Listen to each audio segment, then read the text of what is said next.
Welcome to Sri Rajiv Gandhi IAS academy. Friends, இந்த வீடியோவில் December 9ஆம் தேதிக்கான கரண்ட் அஃபேர்ஸ் எல்லாமே பார்க்க போகிறோம். சரி, வாங்க பார்க்கலாம்.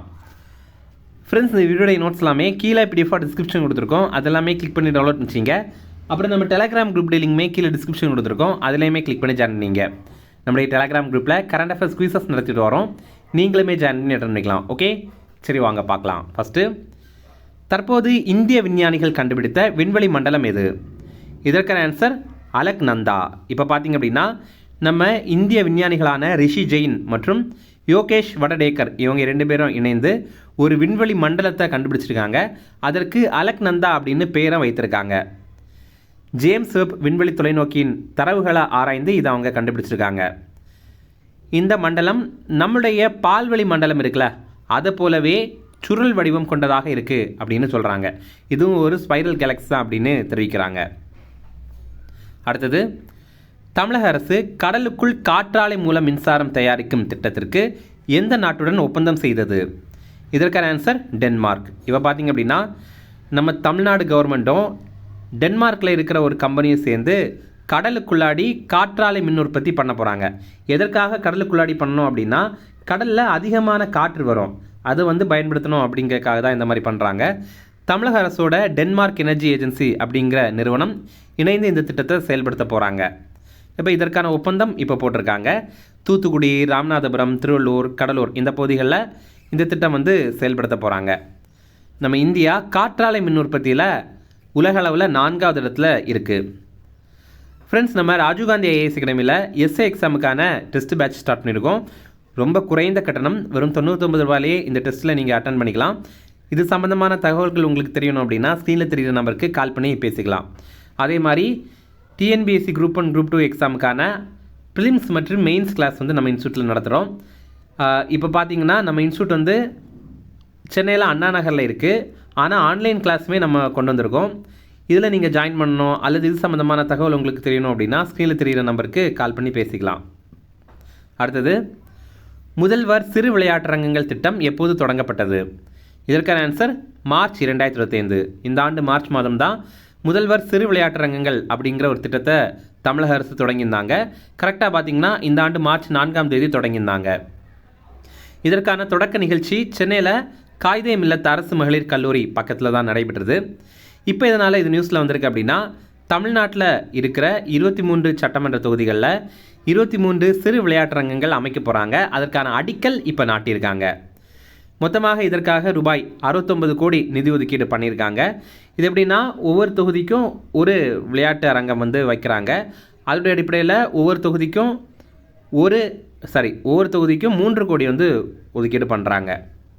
அடுத்தது, தற்போது எந்த பொருள் உற்பத்தி அலகுகள் மீது செஸ் வரி விதிக்கும் சட்ட மசோதா நிறைவேற்றப்பட்டது?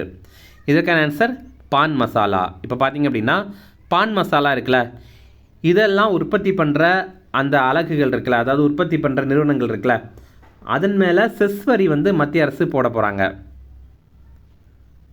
இப்போ இதற்கான சட்ட மசோதா மாநிலங்களவை ராஜ்யசபாவில் நிறைவேற்றம் பண்ணியிருக்காங்க. அப்போ இதில் கிடைக்கிற வருவாயை வச்சு பார்த்தீங்கன்னா தேசிய பாதுகாப்புக்காகவும் பொது சுகாதாரத்துக்காகவும் பயன்படுத்த போகிறோம் அப்படின்னு தெரிவித்திருக்காங்க. பொது சுகாதாரம் அப்படின்னா ஹெல்த் டிபார்ட்மெண்ட்டு, இந்த ஹாஸ்பிட்டல்லாம் வருதுல்ல, அதுதான்.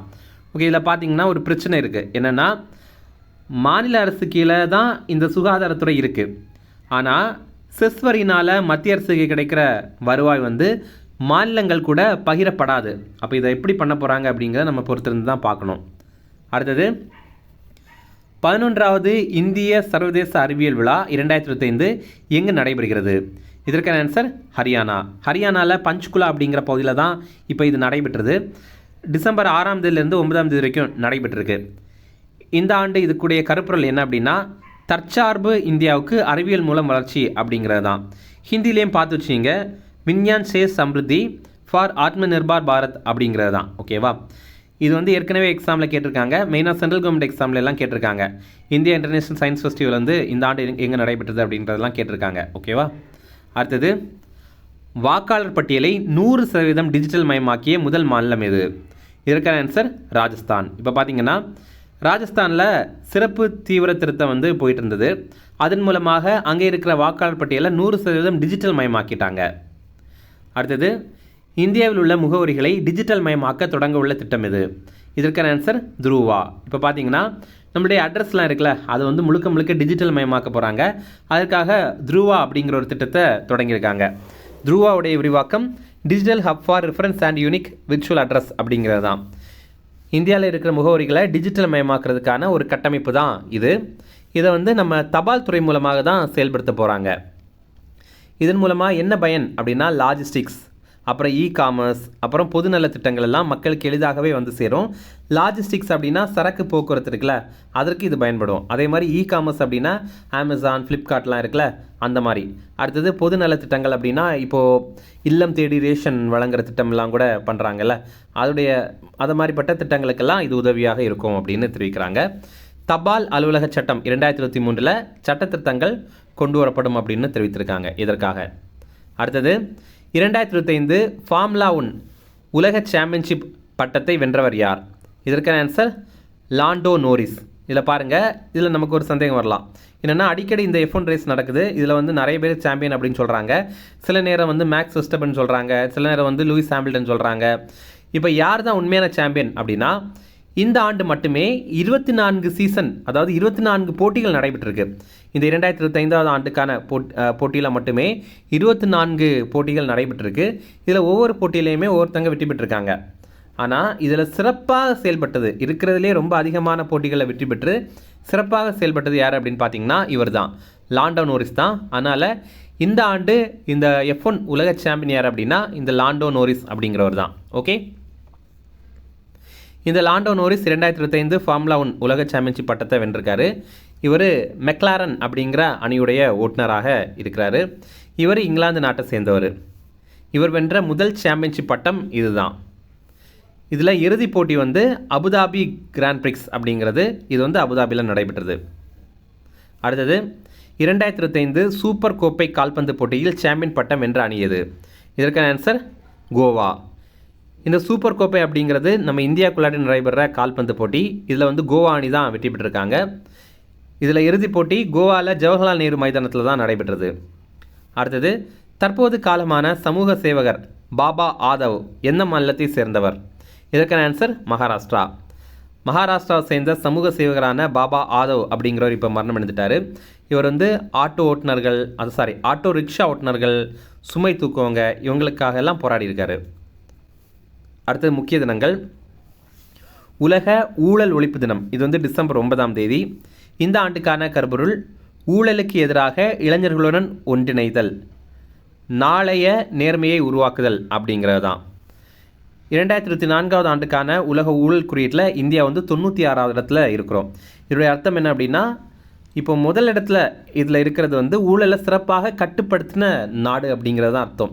நம்ம 96வது இடத்துல இருக்கோம் அப்படின்னா நம்ம வந்து ரொம்ப பின்தங்கி இருக்கோம், நம்ம வந்து ஊழலை சரிவர கட்டுப்படுத்தலை அப்படிங்கிறது தான் அர்த்தம். ஓகே, இப்போ 2025 ஆண்டுக்கானது அடுத்த ஆண்டு தான் வெளியிடுவாங்க.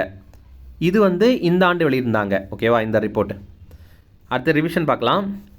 தற்போது இந்திய விஞ்ஞானிகள் கண்டுபிடித்த விண்வெளி மண்டலம் எது? இதற்கான ஆன்சர் அலக்நந்தா. அடுத்தது தமிழக அரசு கடலுக்குள் காற்றாலை மூலம் மின்சாரம் தயாரிக்கும் திட்டத்திற்கு எந்த நாட்டுடன் ஒப்பந்தம் செய்தது? இதற்கான ஆன்சர் டென்மார்க். அடுத்தது முதல்வர் சிறு விளையாட்டரங்கங்கள் திட்டம் எப்போது தொடங்கப்பட்டது? இதற்கான ஆன்சர் மார்ச் 2025. அடுத்தது தற்போது எந்த பொருள் உற்பத்தி அலகுகள் மீது செஸ் வரி விதிக்கும் சட்ட மசோதா நிறைவேற்றப்பட்டது? இதற்கான ஆன்சர் பான் மசாலா. அடுத்தது 11வது இந்திய சர்வதேச அறிவியல் விழா 2025 எங்கு நடைபெறுகிறது? இதற்கான ஆன்சர் ஹரியானாவில் பஞ்ச்குலாவில் தான் நடைபெற்றது. அடுத்தது வாக்காளர் பட்டியலை 100% டிஜிட்டல் மயமாக்கிய முதல் மாநிலம் எது? இதற்கான ஆன்சர் ராஜஸ்தான். அடுத்தது இந்தியாவில் உள்ள முகவரிகளை டிஜிட்டல் மயமாக்க தொடங்க உள்ள திட்டம் எது? இதற்கான ஆன்சர் துருவா. அடுத்தது 2025 F1 உலக சாம்பியன்ஷிப் பட்டத்தை வென்றவர் யார்? இதற்கான ஆன்சர் லாண்டோ நோரிஸ்.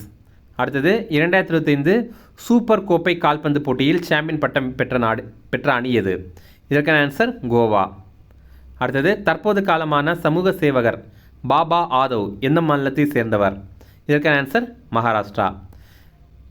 நம்ம வந்து போன வீடியோவில் ஒரு ப்ரீவியஸ் இயர் கொஸ்டின் கேட்டிருந்தோம். அதற்கான ஆன்சர் வந்து ஆப்ஷன் பி. அதாவது இதில் எந்தெந்த விருதுகள் வந்து எந்தெந்த ஆர்டரில் அரேஞ்ச் பண்ணோம், எது மிக உயரிய விருது அப்படின்னு பார்த்தீங்கன்னா இந்தியாவிலேயே முதல் உயரிய விருது பாரத் ரத்னா, இரண்டாவது மிக உயரிய விருது பத்ம விபூஷன், மூன்றாவது மிக உயரிய விருது பத்ம பூஷன், நான்காவது மிக உயரிய விருது பத்மஸ்ரீ. அப்போ ஆன்சர் வந்து ஆப்ஷன் பி 1, 2, 4, 3 அப்படிங்கிறது தான்.